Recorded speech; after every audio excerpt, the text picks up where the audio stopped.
Hello, everyone or anyone. I hope someone's there. If they are, if you're listening, can you just pop a comment up so I can see that this is actually working? I'm Chris Hammer. I'm the author of Treasure and Dirt, my fourth crime fiction book. I'll just rabbit on a little bit, just while I'm making sure that people can join. So I wonder if anyone's out there, just tell me where you are, who you are, where you're from. And Lee, I can see you. Thank you. And Sabine, brilliant. Oh, and a whole lot more. That's great. So what I'm talking about, Treasure and Dirt, came out yesterday. Haven't had any kind of big launch parties or anything like that, on account that I'm in Canberra. I'm in lockdown. I know a lot of you are in lockdown, so it's just brilliant that we can be doing this with better reading. So it's fantastic. There's Lynn and Anne Lee, Nina, hi from Canberra. Hi, Nina. Barb Harvey from Brisbane. Emily, Sally McGregor, Rod. Wow, we're starting to get a few in now. Okay, that's good. I'm just going to start talking then, and so I'll talk for 5 or 10 minutes or so, and then I'll come to some questions and whatnot. So let me tell you about Treasure and Dirt. These the so-called elevator pitch, if you like.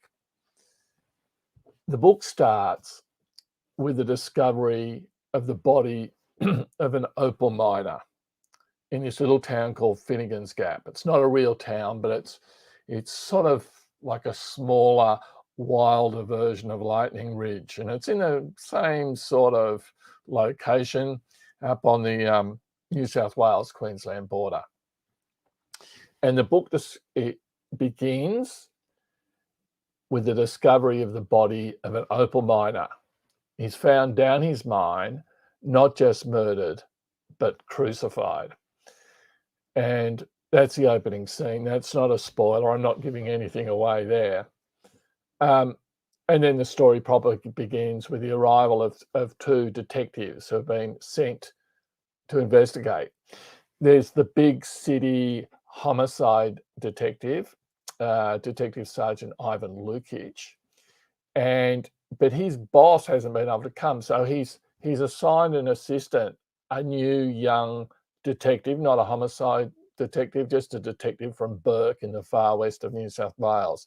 So they're thrown together to investigate this murder. And what they find is this town, Finnegan's Gap. And this is no ordinary town, right? It's well as these sort of hard-living, hard-scrabble opal miners, the town is plagued by ratters. Now, ratters, that's the real name for them. These are people who go down other miners' mines in the middle of the night, typically, and steal their opals, go down and plunder their mines and then disappear into the night. And it's actually a crew of ratters who discover this body, but they do the right thing and report it. As well as the ratters, there's some eccentric miners, former crims, living in a squatters camp called Deadman's Well. There's this mad kind of fanatical religious cult. There's a couple of mining billionaires, not opal miners, but who run big iron ore mines, big coal mines. They've had a rivalry that's lasted decades, covered the country, and they come together at Finnegan's Gap at this time.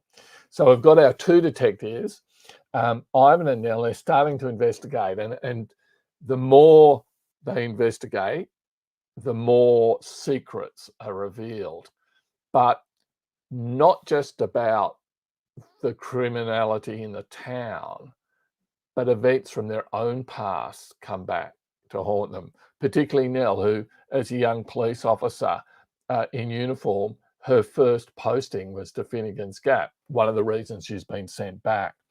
And pretty soon they're both under pressure, Ivan and Nell, to the extent their own careers are on the line. So they've really got skin in the game. in this story. So, like my previous books, I guess you've got 3 or 4 different plot lines that are running, or intertwined.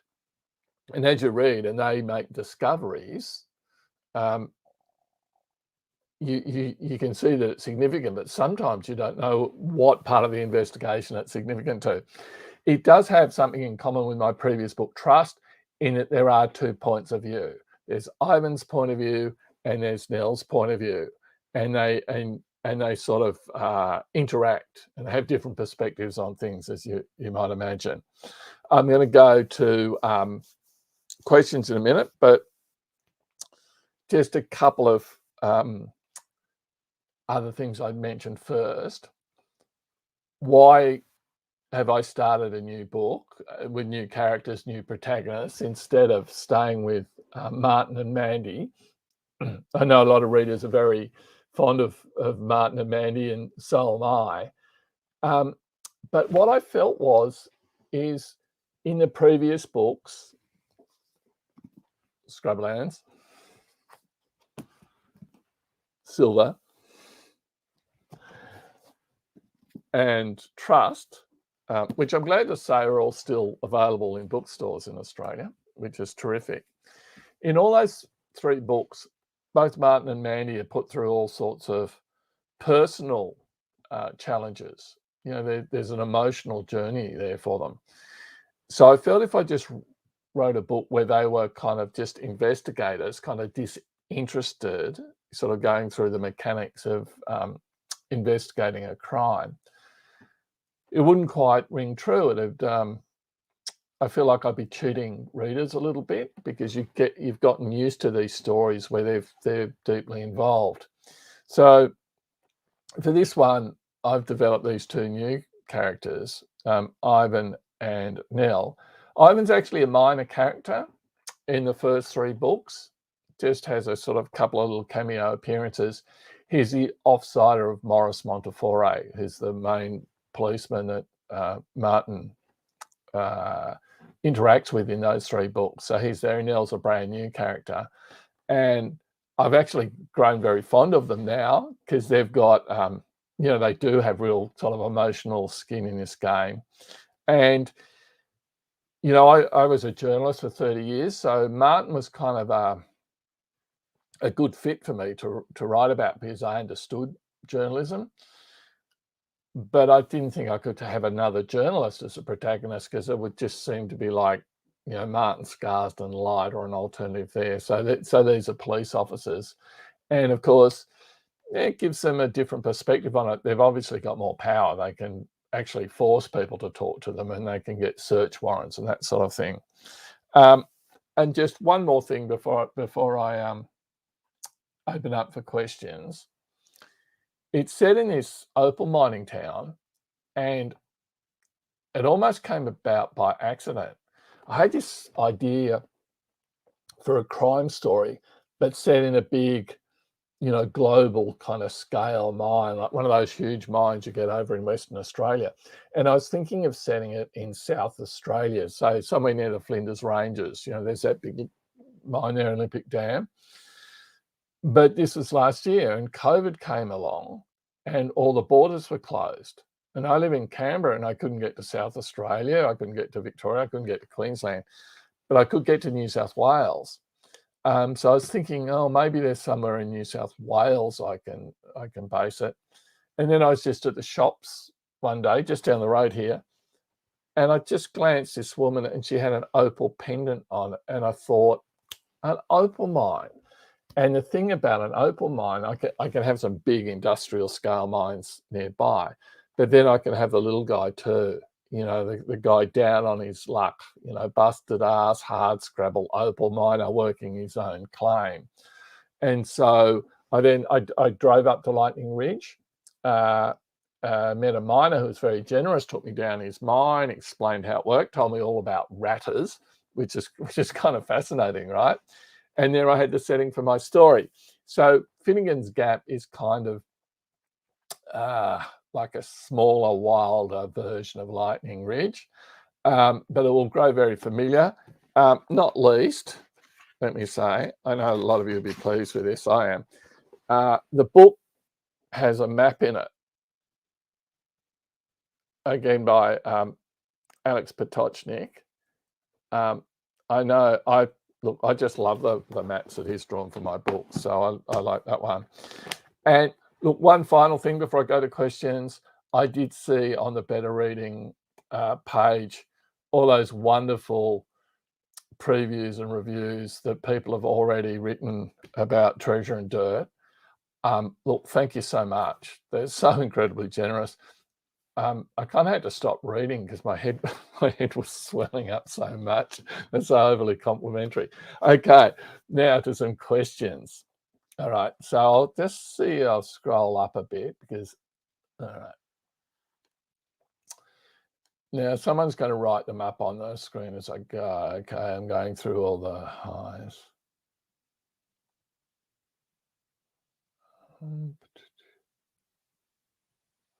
Okay, still lots of fellows.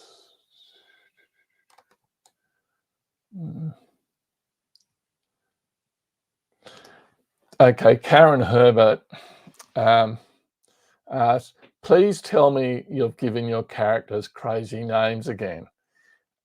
Look, I have, because although there's new protagonists, there's a couple of continuing characters. So Martin Scarsden has a little kind of passing mention, if you like. So I didn't think I could have continuing characters with weird names and just all the new characters with sort of very vanilla names. So the main characters are fairly straightforward, but there is a bloke called Trevor Topsoil who runs a mining supply company. One of the billionaires is Delaney Bullwinkle. Another one's Bullshit Bob Inglis. Yeah, so there's definitely a few Dickensian names there, which kind of happened by accident when I was writing Scrublands. But afterwards, someone did say to me that the distinctive names were helpful because the plot can be quite complex. 3 or 4 plot lines, so it's good to have distinctive names to remember who's who. And I took that on board, so I've gone with that. Okay. Melissa Watson asks, will there be a follow-up to Martin and Mandalay? Look, I hope so. I mean, I haven't I've put them through the ringer so much, I thought I'd give them a break. But yeah, I'd like to go back to them, but I just need to get the right idea. So look, when that will be, I don't know. Just depends on when I get the idea, but I certainly haven't, ruled a line under them. Okay.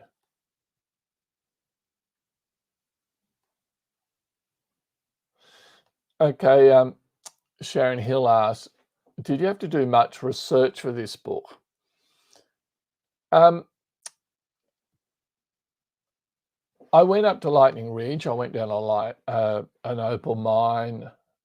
I spoke to a former police detective just to get a few little facts right. But I think you can over-research books. It's an individual thing, I think, for writers. Sometimes you read a crime book and there's a scene there, it's a 4-page detailed sort of description of an autopsy or something, and you go, is this because they've sat in on one and they now feel compelled to write it, but it doesn't actually add anything to the story? So my kind of take on researching is you want things to seem authentic, to have the ring of truth to them. Even in many cases, they don't. I mean, police investigations, homicide investigations often involve teams of, 10, 20, 30, who knows? They're often working multiple cases at the same time. There's a whole lot of paperwork and procedure. You've got to make sure that all the evidence is properly collected, or it might be, deemed inadmissible. So you don't you don't want to clog up your book with all that sort of detail. So it's more like you want it to appear real rather than it necessarily being true to life. Okay. Mark Freeman at 8 is asking, what is the next book you're working on? I am actually working on another book. It's the process of writing. I would have finished the polished drafts of this as far as I could take it, Treasure and Dirt, would have been February. So what are we, almost October now? So it's like 7 or 8 months ago. And then there's a whole editing process, of course, but I would have signed off on the final edit 2 or 3 months ago. And then as this book starts approaching, I'm getting very nervous about how it's going to go, but there's very little I can do about it. I've signed off on it, and it's a good time to move on. So I am moved on quite a way, and I think in all likelihood it will be a second Ivan and Nell story. So if you like Treasure and Dirt, there'll be more to come. Okay. People saying love the maps. Cara Davey at 811 makes a comment, pity the map is not available on Audible. Look, it's a good point, but there are versions on my website that you can kind of click and print off. They're not extremely high resolution, but they'll do a good A4 map. So if you Googled me, you'd find me, but the website address is Chris Hammer Author, so all one word, chrishammerauthor.com.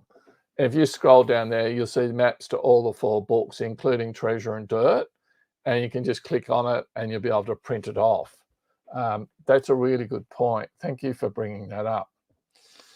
Okay, there's a question here from Joanne Highland at 11 minutes past 8.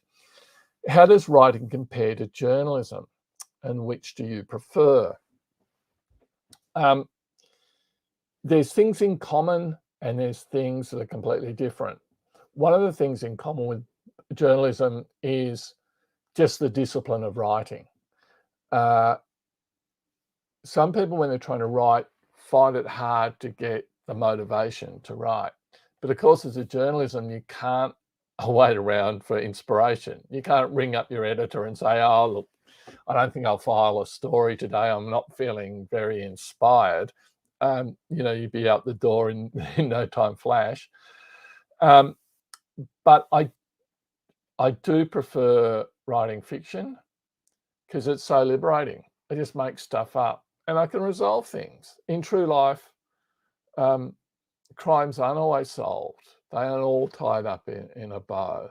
And again, there's all that sort of procedure. You've got to be careful about defamation and contempt of court and protecting your sources and fighting for space in the paper. And so the list goes on. So I love being a journalist. I had such a privileged career. I traveled so much. I met so many interesting people. And it does help build up a view of how the world really works. So that's been very useful for writing fiction. But as it stands, I'm just enjoying writing fiction so much. Jenny Dowell at 11 minutes past 8. Anne Cleves just praised your new book on her Bad Sydney Crime Writers Festival talk earlier tonight. Yeah, Jenny, I'd seen that. I mean, she is such a generous person. Anne Cleves is the author of the Vera Stanhope books and the Shetland series of books, amongst others. So if you haven't read the books, you will have definitely seen the TV shows.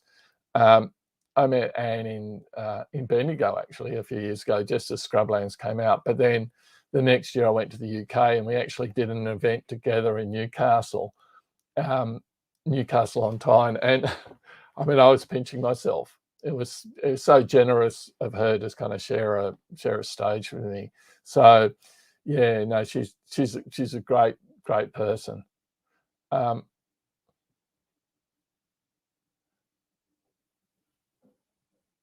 okay, another one about including the PDF with your Audible books. It's a really good idea. I mean, to try and get it off the website, but I might actually try and communicate with Audible and if they can somehow get it, whether they could just have it on their website for downloading or whatever. Sylvia Cabery, Kaberry, 12 minutes past 8. How do you think up the plots for these stories? They don't all come at one go. In crime writing, you have this sort of division. You have the plotters on one side who plot the book out and then begin the narrative, and then you have the pantsers who just write by the seat of their pants. They start the story and they don't know where it's going. And unfortunately for me, I'm more of a pantser, because even though I try and plot, as I'm writing, I get new ideas and sometimes better ideas. So it changes how the story goes and the characters grow. And so that's almost like I'm thinking, well, what would they do next? And so the plots change and evolve over time. It just doesn't come in a lightning bolt, and it actually comes in a process of writing. Good.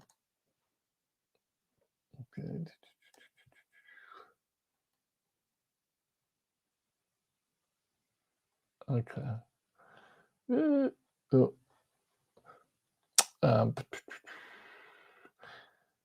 How long this is Jody Garikelis at 8:16. How long did it take you to write Treasure and Dirt? Probably about a year all up. So I would have started pretty much as I ended my previous book, Trust. So Trust came out October last year, so pretty much a year ago. And so I'm in that habit there.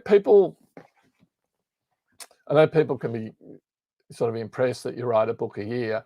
I've got a couple of big advantages. One, I don't have another job, and so many writers do have to have another job. Two, my kids are pretty much grown up, so my family commitments are less. And three, I'm just addicted to it. I'm a bit like a jogger, or you have your morning cup of coffee. You don't feel right unless you have a cup of coffee. I kind of don't feel right unless I've at least spent a couple of hours sort of writing.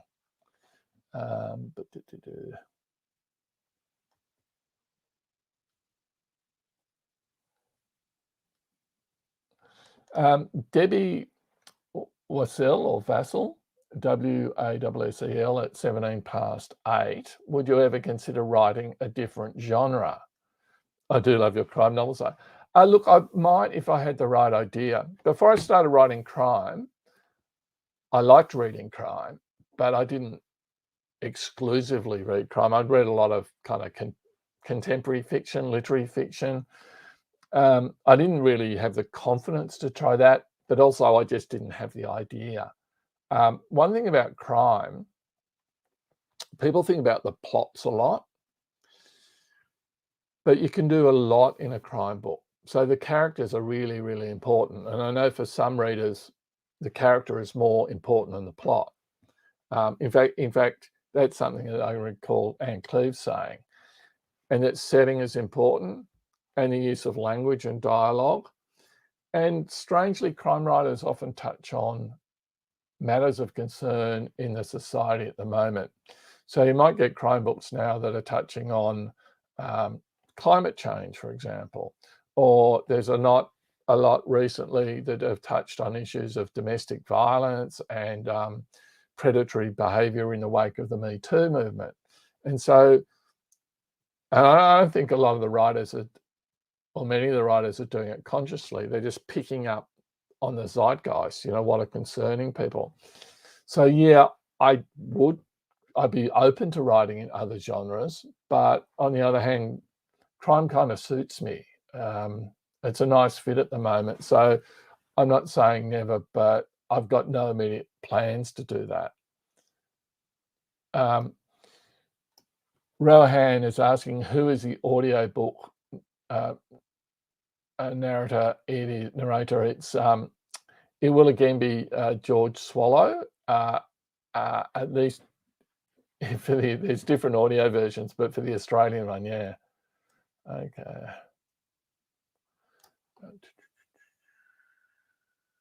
Oh yeah, someone's already put that up. George Swallow. Diane Morante at 22+8. I'm old school. I love paper feel. What do you prefer? Paper books, Kindle type books, or audio? I find to get hard getting paper books. Do you think one day they won't print them out? I'm with you. I like paper, books on paper. I spend a lot of time looking at screens, and I spend a lot of time working in television and looking at screens, video editing, photography, that sort of thing. But for books, I like reading, this sort of thing. I actually prefer these Australian paperbacks are actually really good. These first, so they come out first in this size, which I think is called trade, and then they come out again in this smaller size, which is the sort of size of books that you get in, Big W and Kmart and stuff. They don't bring them out straight away, maybe 6 months later. I really like these big ones. And I like taking them to the beach and on trains and whatever, whereas, in the UK and America, they print these wonderful hardbacks, but they seem too precious to take to the beach. So no, I like paper. There was this idea that the Kindles and the ebooks were going to take over. And then, if you remember, about 10 years ago, a couple of big book chains closed down, Borders and Angus and Robertson. And there was and Angus and Robertson was a chain that was out in the shopping malls and in the suburbs. And there was this fear that ebooks would take over and the bookstores would kind of retreat into the inner city and into the affluent areas. But that hasn't happened. Ebooks got up to about, I think it's around 20% of the market and kind of plateaued. There's lots of new bookstores and book chains. You go out into the suburban shopping malls and you might have a Dimmicks and you might have a QBD. There might be a Harry Hartog's and the discount department stores, the Big W's and whatever, have books. So I think books have survived and continue to prosper. So I don't see any sign immediately of paper books disappearing. Here's a question. I'm skipping forward a bit here. Natalie Patrick, 823. Do you write at regular times, or will you write as inspiration finds you? And where do you write? I think it's maybe because of my background in journalism, I write anywhere. In fact, I kind of prefer writing when I'm traveling. I catch, or if I go to Sydney, I catch the train. I write on the train. I write in cafes. I write at airports. I write in a green room at a writers' festival if I have to. I think I find the noise stimulating. Right now, of course, it's lockdown, so I'm writing here at my desk. I typically write in the morning. In the afternoons, I'm often off, I'm doing housework or shopping or exercising. But particularly as I'm getting into the books, I'm always thinking. And that time is actually just as valuable, I think, as the actual, fingers on the keyboard. Okay. Natalie Patrick, 828. Did you write a lot as a child? And were you drawn to write crime fiction then?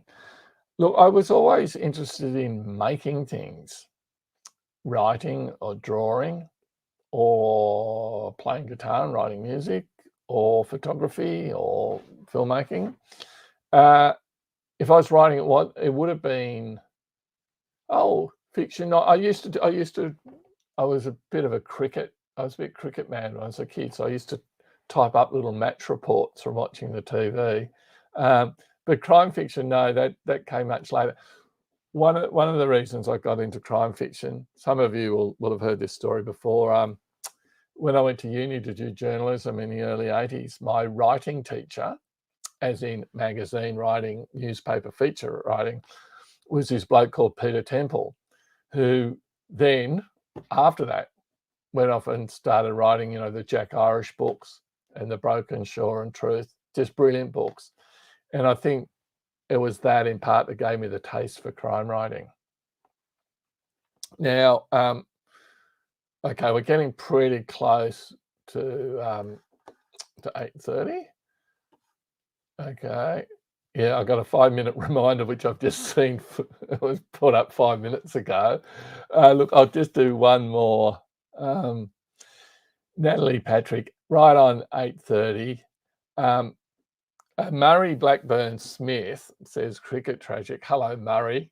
How nice of you to tune in. I can't wait to see you again.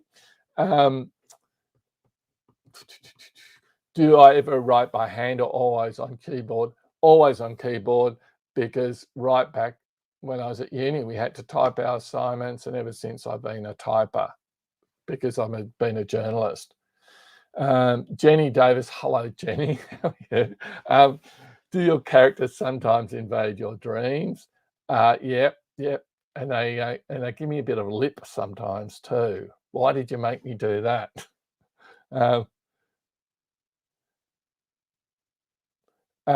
One last question. This is an interesting one. Emily Mountbatten, 8:31. Do you think the global pandemic will start making an appearance in novels and other media over the next few years?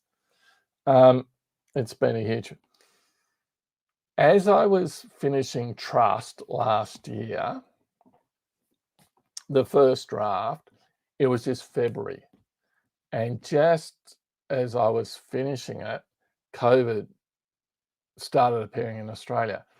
So as we're editing, I went, I can ignore it, but what will I do?